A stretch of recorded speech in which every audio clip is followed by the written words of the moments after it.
Some events leave a deep mark on history, but none on the land. This is the site of the Battle of Hastings. After almost 1,000 years, no traces of the bloody conflict can be seen. But here, the fate of England turned. It's where a king was killed, and his victor claimed the throne.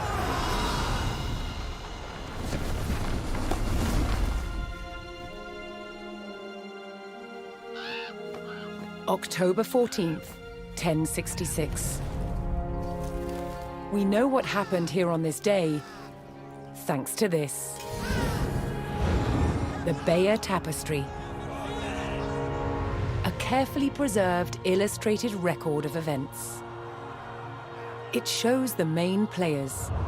Harold, the newly crowned Anglo-Saxon King of England, and his challenger, William, Duke of Normandy. William claimed the previous king had promised him the crown. So, he assembled an army and prepared to sail to England to fight King Harold for the throne. But a storm thwarted his plans.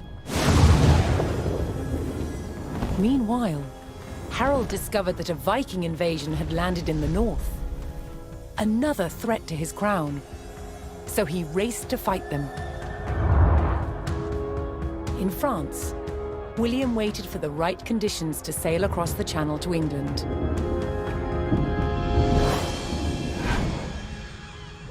The weather cleared.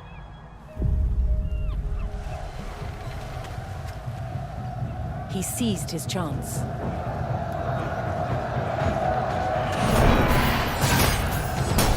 250 miles north, Harold had defeated the Vikings. Now, hearing of William's arrival, his army sped south. At 9 o'clock in the morning, on this hill, William's Norman army were ready to do battle with Harold's Anglo-Saxon men. The stage was set, and up for grabs, England itself.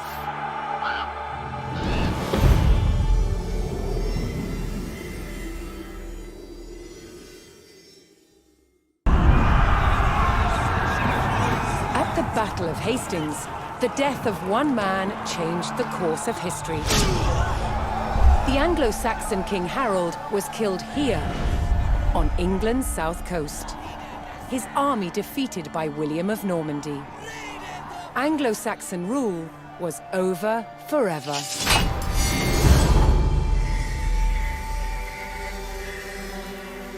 At Westminster Abbey on Christmas Day 1066, William was crowned the first Norman King of England. Now he had to secure power across the country. He began by stamping his mark on the landscape, building cathedrals and castles at strategic locations. Nothing like them had been seen in England before. They reminded the Anglo-Saxon population exactly who was in charge. But not all were content with living under Norman rule. Anglo-Saxon revolts broke out across the country. King William acted quickly to crush these rebellions. But there was one region where dissent was spiraling out of control: the north of England. In 1069, a group of lords from Northumbria formed an alliance with Viking invaders. Together they approached Norman-held York, a large city with an important cathedral, still protected by ancient Roman walls. But the walls couldn't save York. The city and the castle fell to the rebels. William's new kingdom was under threat.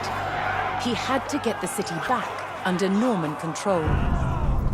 Be me, Honda, alone! William had no choice but to order his men north. But as the Norman forces set off on their long march towards York, how much resistance from the rebels would they encounter?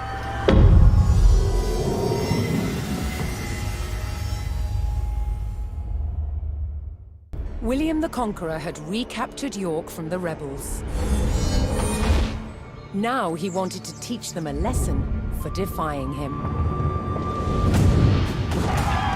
He began a brutal campaign of destruction to crush any further resistance, known as the Harrying of the North. Villages and crops were destroyed. It is said 100,000 people were killed. With ruthless efficiency, William the Conqueror had secured obedience in his new kingdom. But it wasn't to last. It would be thrown into chaos by his own children.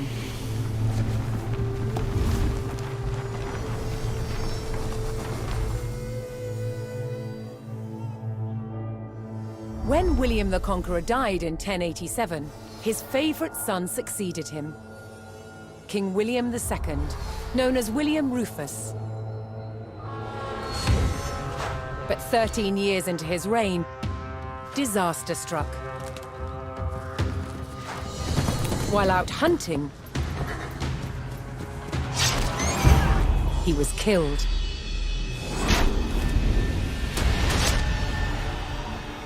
William's youngest brother took his place as King Henry I. But there was a problem. At the time, Henry's elder brother, Robert, Duke of Normandy, had been on crusade.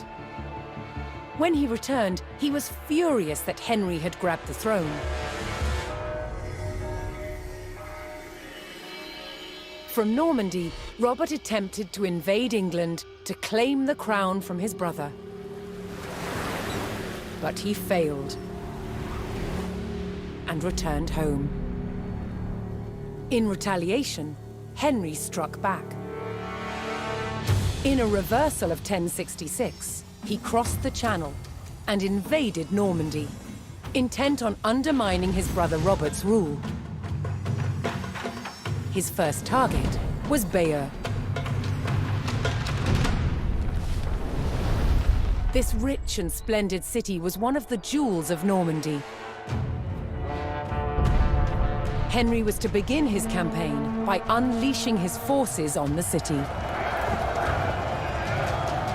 Bayeux was about to feel the wrath of the English army.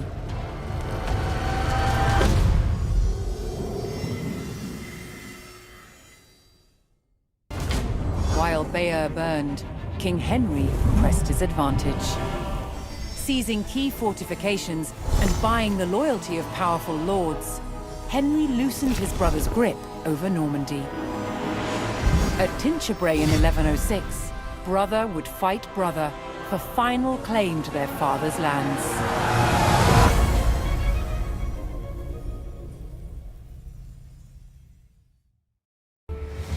William the Conqueror's sons had resolved their long feud over Normandy, with King Henry wresting possession away from his brother. But the French King Louis VI would not accept Henry's heir as the future Duke of Normandy. Henry's fragile power would face its first test, an invasion by the French king.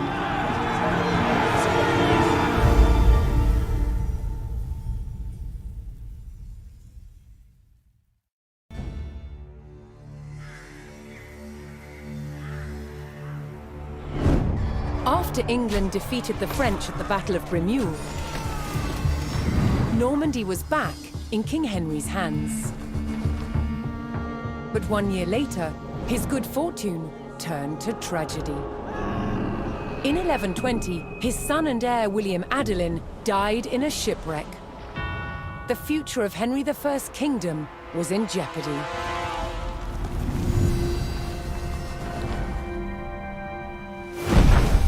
Henry desperately needed a new heir. With no legitimate sons left alive, he broke with tradition and chose his daughter, Matilda. Henry forced his barons to swear an oath to accept Matilda as queen. But when the king died, they broke their promise. England would not be ruled by a woman. Matilda's cousin Stephen saw his chance and claimed the throne.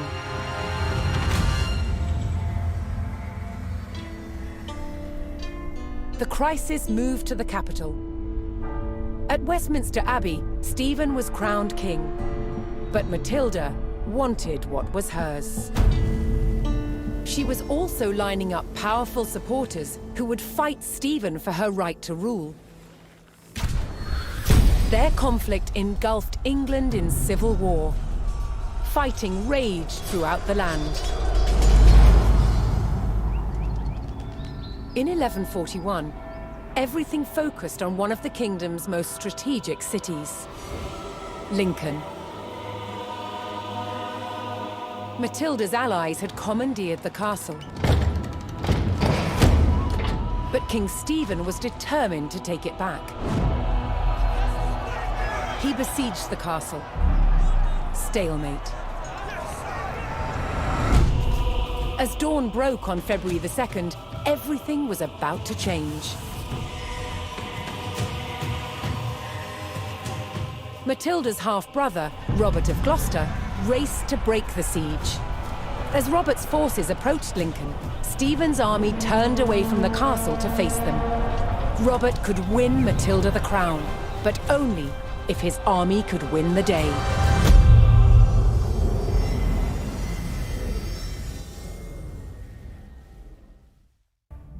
Victory over King Stephen at Lincoln gave Matilda the upper hand in her fight for the English crown. But in the years that followed, fragile loyalties shifted, and under threat of capture, Matilda was forced to retreat. As her holdings in England came under attack from the king's army, it fell to her son Henry to keep Matilda's claim to the throne alive.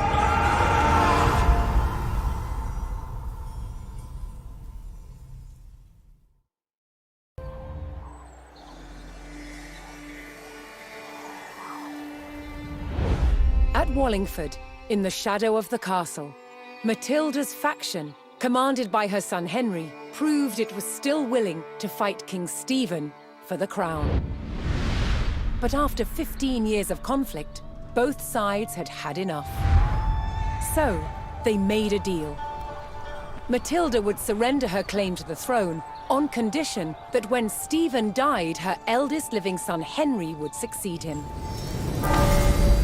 A year later, he was crowned King Henry II and proceeded to grow the kingdom into the mighty Angevin Empire. But, once again, what the king had spent his life building, his own children were destined to destroy.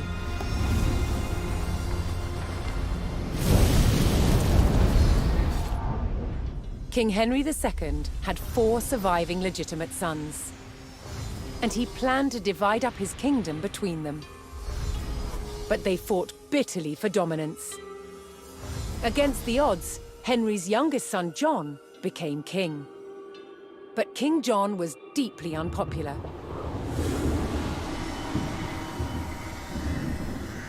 He lost huge swathes of the Angevin Empire gained by his father, then failed to reclaim them in expensive battles. Paid for by taxing his subjects. Eventually, England's barons could take it no more. They forced John to agree to a charter that restricted his power, the Magna Carta. But he went against his word.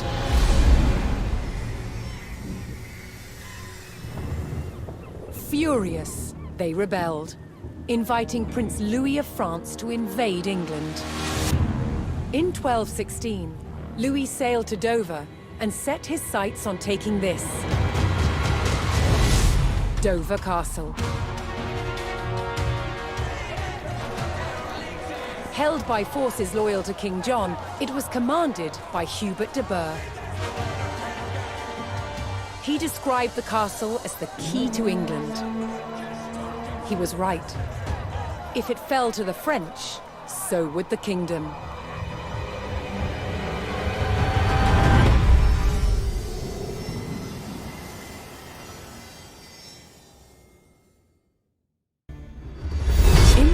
prior to the defense of Dover, King John's defiance of the Magna Carta had mired England in a rebellion known as the First Barons' War. Across England, barons broke ties with the crown and seized important cities, including Rochester. With his reign under threat, John deployed his forces to retake Rochester and capture the traitors.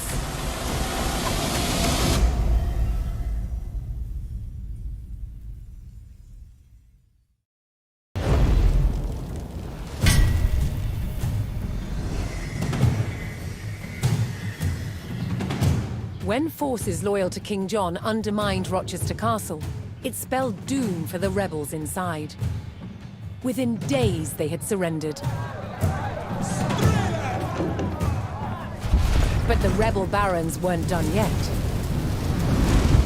Their ally, Prince Louis of France, had sent an invasion force to help the barons overthrow King John. Then, in late 1216, the king fell ill with dysentery and died. His son, just 9 years old, was crowned King Henry III.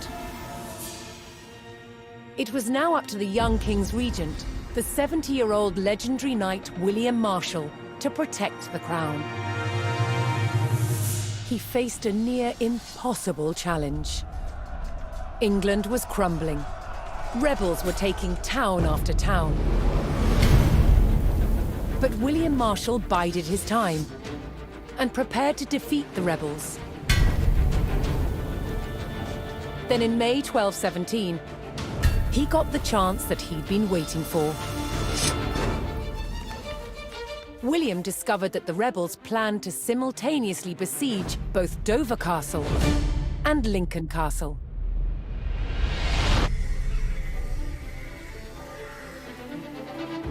With rebel forces split and weakened, William Marshal led his royalist army to Lincoln.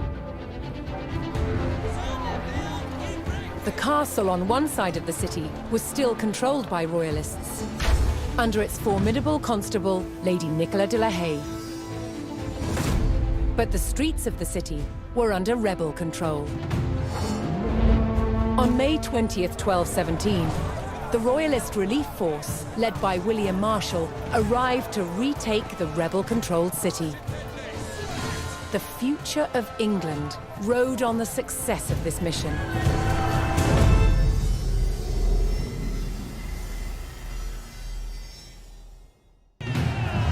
William Marshal's success in retaking Lincoln was an overwhelming victory for the Royalists. The rebel barons had been defeated, and their French allies driven out of England altogether.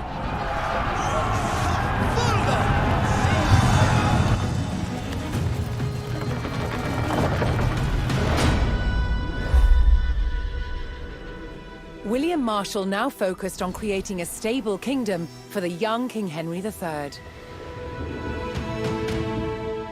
To maintain the backing of the rebels, in 1217, a royal seal of approval was given to a reissued Magna Carta, limiting the power of the monarchy. Many barons held lands in both England and Normandy. But now they faced a choice. On which side of the Channel would they make their home? Many chose England. The cross-Channel kingdom was over, establishing a clear English identity.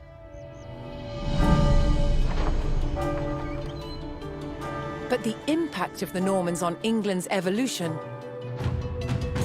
is still felt today.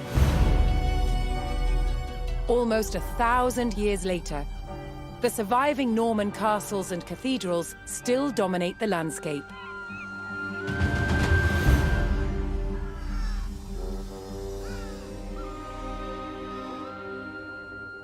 In the midst of the modern city, William the Conqueror's fortress, the Tower of London, remains a powerful reminder of their legacy.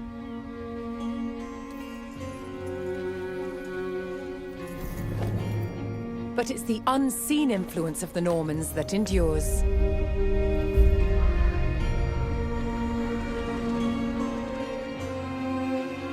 The Norman invasion changed the English language and established the foundations of modern parliament and governance.